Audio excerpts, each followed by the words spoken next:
Make a well in the centre. A well, that's like a place you get water. Like Jack and Jill, yes. Drop in the egg. Yes, and milk. Whisk everything together thoroughly. The batter should have a creamy consistency. Add a little more milk if necessary. Preheat and butter a grill pan. Grandpa will pick up the pan. Do not try to lift the pan. Good. Now let the mix drip off a spoon. Don't rush it. A few splatters on the side of the pan is fine. Now, let Grandpa flip them, but you can hold the handle. Yep, that's it. Hurrah! Serve with the remainder of the milk, butter, jam, cream, and whatever else is in the fridge, and a large kiss on the top of the head for being a clever girl. Issy Randall refolded the piece of paper and smiled. Are you absolutely sure about this? She said to the figure in the easy chair. This is the recipe. The old man nodded vehemently. He held up one finger, which Issy recognized immediately as his cue for a lecture. Well, the thing is, Grampa Joe began, baking is... Life, filled in Issy patiently. She'd heard the speech many times before. Her grandfather had started sweeping up in the family bakery at the age of 12. Eventually, he had taken over the business and run 3 large bakeries in Manchester. Baking was all he knew. It is life. Bread is the staff of life, our most basic food. And very un-Atkins, said Issy, smoothing her cord skirt down over her hips and sighing. It was one thing for her grandfather to say that. He had spent his whole life skinny as a rake, thanks to a full-time diet of extremely hard physical work that started with lighting the furnace at 5 a.m. It was quite another when baking was your hobby, your passion, but to pay the bills you were sitting down in an office all day. It was hard to show restraint when trying out.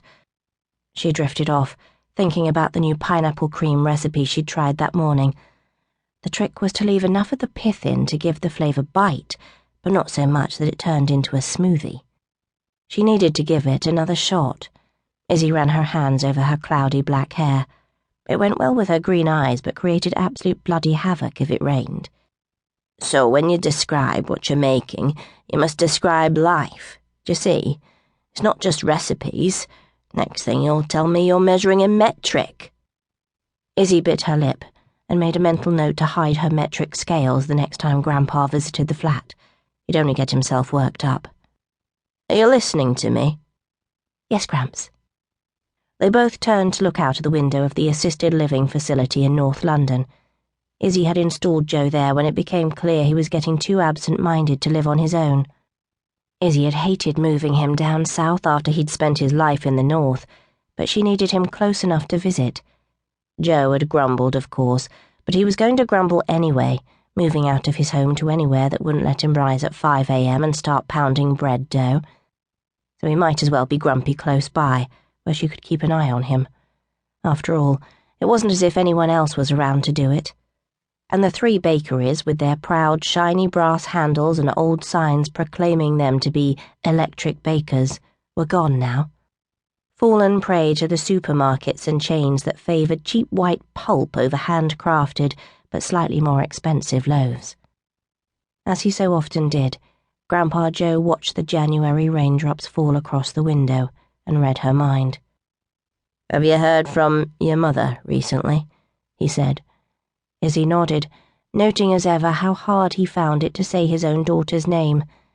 Marion had never felt at home as a baker's daughter, and Issy's grandmother had died so young she hadn't had long enough to provide a steadying influence. With Gramps working all the time, Marion had rebelled before she could even spell the word, hanging out with older boys and bad crowds from her teens, getting pregnant early to a travelling man who had given Issy her black hair and strong eyebrows, and absolutely nothing else. Too much of a questing spirit to be tied down, Marion had often left her only child behind while she went off in search of herself. Issy had spent most of her childhood in the bakery, watching Gramps as he manfully beat the dough or delicately shaped the lightest, most mouth-melting filigree cakes and pies.